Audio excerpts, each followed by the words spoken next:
Plot holes. What the f are plot holes? Well, a plot hole is a gap, error, or logical inconsistency in a story. It happens when an event, a character's actions, or a new piece of information breaks the rules or reality that the author already set, making a sequence of events impossible and or hard to believe. So now that you know what plot holes are, what are the biggest plot holes in the Dragon Ball franchise? So this video will only include things that were directly explained earlier in the series, and later on in the series they completely ignore it and act like it never existed. So that means this will not include things like Vegeta knowing about Super Saiyan on Namek, Tails growing back at a very inconsistent rate, or Gohan's power shifts. All those things are relatively explained earlier in the series and are not messed up in any aspect. So without further ado, let's get into the first plot hole of the video, which is how Goten and Trunks was able to gain Super Saiyan at their age. So if I'm going to be straight up and honest, actually, this is already kind of mixing up what this video is about. I don't actually think this is a plot hole. But it does not change the fact that it is unbelievably Mickey and unbelievably fraudulent. They're even more fraudulent than the 2022 Minnesota Vikings. And if you know about that team, that's pretty fraudulent. Well, if you remember, Goten and Trunks gained Super Saiyan with absurd ease at the start of the Buu saga, shocking everybody because all of a sudden these little kids have just gained an all-powerful form because of Zybes. Alright, now let's go over the explanation that was given on how Goten and Trunks even gained this form. Let's go over the two main reasons that were given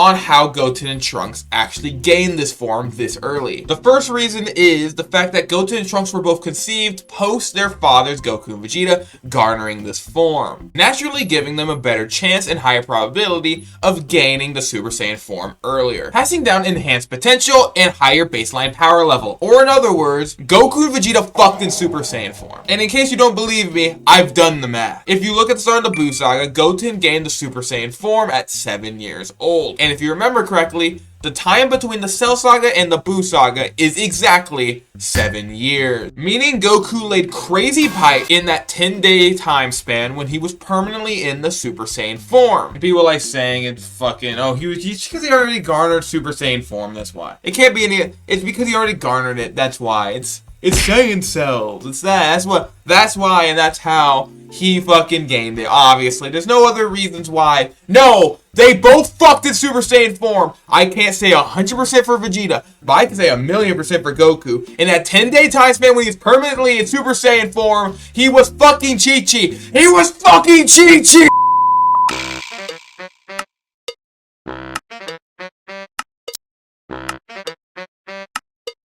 Now on to the next plot hole, which is Cell's regeneration ability. A lot of people consider this the biggest plot hole in the entire Dragon Ball series. I don't, but I totally understand why people believe that this is the biggest plot hole in the series. Because if I'm being honest, it really doesn't make any sense. There are actually two main reasons why this could possibly be the biggest plot hole in the Dragon Ball franchise, with the first and less serious one being the fact that Cell got his regeneration from Piccolo. I know you're probably thinking, how the hell does Cell getting his regeneration from Piccolo make this whole entire thing a plot hole? Well, I'll explain. Cell's regeneration is way better than Piccolo's. Entirely better. In every level, at least at this point, Piccolo's regeneration is nowhere near as good as Cell's. And in case you're thinking, well, maybe he got his better regeneration from somewhere else as well. That's not true, because Cell outright tells Piccolo that he got his regeneration ability from Piccolo. And to make it even more confusing, Piccolo explains legitimately an arc later that the only way he can even regenerate at all is if his head's still intact. If you remember correctly, Cell lost his head and it got disintegrated multiple times. Cell says that he needs every bit of nucleus, even like one nuclei of his head, he can regenerate. Well, Goku disintegrated his entire upper torso, including his head. So I'd love for it to be explained. Under every single explanation of how regeneration works by not just Piccolo, but fucking Cell himself, how the fuck did he survive this? His entire upper body, including his head, is fucking gone. Under Cell's own rules of how his regeneration worked that he explained himself, he should not be able to regenerate this shit. But regardless, none of those last two plot holes, or one plot hole,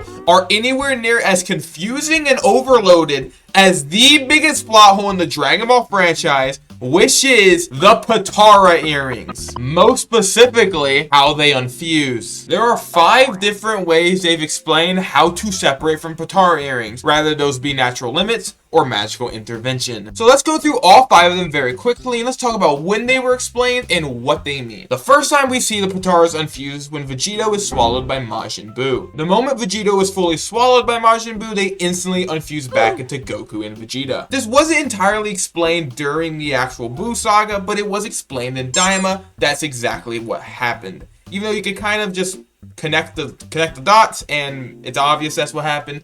In Daima, it was directly explained, which if you don't know, Daima is directly after Z, and yes, Daima is canon. The next time it's explained how to unfuse from the Potara earrings is in episode 53 of the Dragon Ball Super manga, where Shin explained that him and Kibito unfused using the Namekian Dragon Balls. The next time Potara infusion is explained is later in the Goku Black arc, where during the fight against Fusamasu, Gowasu actually explains that mortals only have an hour time limit using the Potara earrings, but the more energy you exude, the lower that time limit goes down. Basically explaining why Vegito Blue and Kefla did not last the full hour. And the last time that Potara infusion is explained is in the Dragon Ball Super manga, where Vegeta learned Force Spirit Fission. Force Spirit Fission is a technique that can instantly unfuse any person, reverting them back to their original selves. So for fun, let's go over the timeline of each time that the Potara infusion was explained. The first time we ever see the Pataras infuse is in the fight against Majin Buu during the Buu saga at the end of Dragon Ball Z,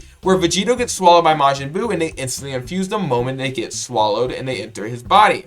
It is then explained in Dragon Ball Daima, which is directly after the Buu saga and right before Super, that Majin Buu's magic interior is what unfuses the Potara earrings. It is so different from everything else that something that should be permanent becomes non-permanent. So that is relatively easy to understand. It is a magical being because Buu is not alien. He's not a demon. He's its own thing. It's an entirely magical being. It's not natural. So obviously the interiors of Majin Buu completely different, all magical. So that's why the Potara earrings, who should be permanent, the properties of it completely change. So moving on to Dragon Ball Super, the first time the Potara earrings unfusing is explained is during the Goku Black saga, where Shen brings up the fact they use the Namekian Dragon Balls to unfuse. It is then even more stuff is even added during the fight when Vegito Blue is fighting Fusamasu, when Vegito Blue unfuses and Gowasu explains that humans and mortals have a normal 1 hour time limit unless you exude a bunch of time, a bunch of energy, which shortens the hour to a normal, like around the time of like the normal fusion dance fusion, which is 30 minutes. So that's how they kind of explain that. But that's just another add-on to what should have just stick with, oh, the only way to unfuse from the Pataras is either Majin Buu swallows you or the Dragon Balls, or both. Regardless, they just keep adding shit. And now the Dragon Ball manga, Force Spirit Fission. And it's just more and more shit being added of how to unfuse Potara earrings. And it's just obnoxious. No matter what they include, no matter what they introduce, no matter what way they do it, it's as if they completely forget it existed because they include a whole nother fucking way to infuse the dumbass Pataras. Anyway, that's about it. Subscribe to Kumph-E. Follow me on Instagram, TikTok. Put any plot holes that I missed below. Put your opinions on if these are even plot holes entirely at all. So anyway, that's about it. See ya.